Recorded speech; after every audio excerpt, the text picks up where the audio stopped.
வணக்கம். மகாபாரதத்தில் உத்திரை ஒரு சன்னியாசிக்கு அன்னதானம் இடுகிறார்.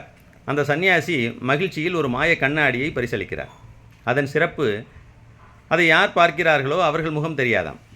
அவர்களை யார் அதிகமாக நேசிக்கிறார்களோ அவர்கள் முகம் தெரியும். அப்படி உத்திரைக்கு தெரிந்தது அவருடைய அன்பு கணவன் அபிமன்யு. அபிமன்யு பார்க்கிறான், அதிலே உத்திரை தெரிகிறார். இருவருக்கும் மற்றற்ற மகிழ்ச்சி, ஆனந்த கூத்தாடுகிறார்கள். அப்பொழுது அங்கே கிருஷ்ணர் வருகிறார். அவரிடம் இந்த கண்ணாடியை பற்றி சொல்லி, கிருஷ்ணா, நீ இதை பார்க்க வேண்டும், உன்னை யார் அதிகமாக நேசிக்கிறார்கள் என்று நாங்கள் தெரிந்து கொள்ள வேண்டும் என்று பார்க்க சொல்கிறார்கள். கிருஷ்ணரும் பார்க்கிறார். அதிலே தெரிந்தது சகுனி. மற்றவர்களுக்கெல்லாம் அதிர்ச்சி. கிருஷ்ணா, சகுனி ஒரு கெட்டவன், அயோக்கியன், படு பாதக செயல்களை மட்டுமே செய்யக்கூடியவன், அவன் எப்படி இதில் தெரிகிறான் என்று கேட்கிறார். அதற்கு கிருஷ்ணர், மற்றவர்களெல்லாம் எப்பொழுதாவது என்னை தேடுகிறார்கள், அவர்களுக்கு கஷ்டம் என்றால் என்னை பார்க்கிறார்கள். சகுனியோ என்னை எப்படியாவது வென்றுவிட வேண்டும் என்று என்னைப் போலவே ஒவ்வொரு நொடியும் சிந்தித்து கொண்டிருக்கிறான். அதுகூட பக்திதானே என்றாராம்.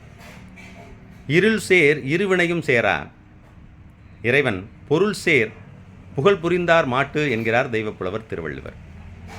இறைவனை முழுமையாக தெரிந்து கொண்டவர்களுக்கு புகழ்ந்தால் புல்லரிக்காது, இகழ்ந்தால் இறந்து போக மாட்டார்கள் என்பதே அதன் பொருள்.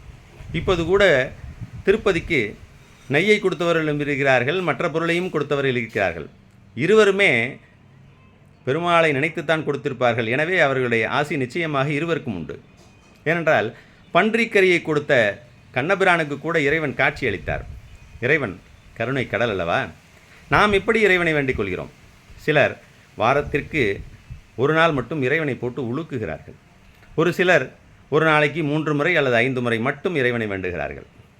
ஒரு சிலர் மாதம் 12இல் 2 மாதங்கள் புரட்டாசியையும் கார்த்திகையும் இறைவனுக்கு ஒப்பு கொடுத்து இவர்களே சாமியாக மாறிவிடுகிறார்கள். அப்படி அல்லாமல் ஒவ்வொரு நொடியும் இறைவனின் செயல்தான். அவருக்கு ஒப்பு கொடுத்து வாழும்போது எப்பொழுதுமே இன்பம்தான். தேடும் நேயர் நெஞ்சங்களில் குடியிருப்பவன், தேடாத மனிதனுக்கும் உணவளிப்பவன், வாழும் இதயம் யாவருக்கும் வழிவகுப்பவன், வாஞ்சையோடு யாவருக்கும் துணை நிற்பவன். வாழ்க வளமுடன்.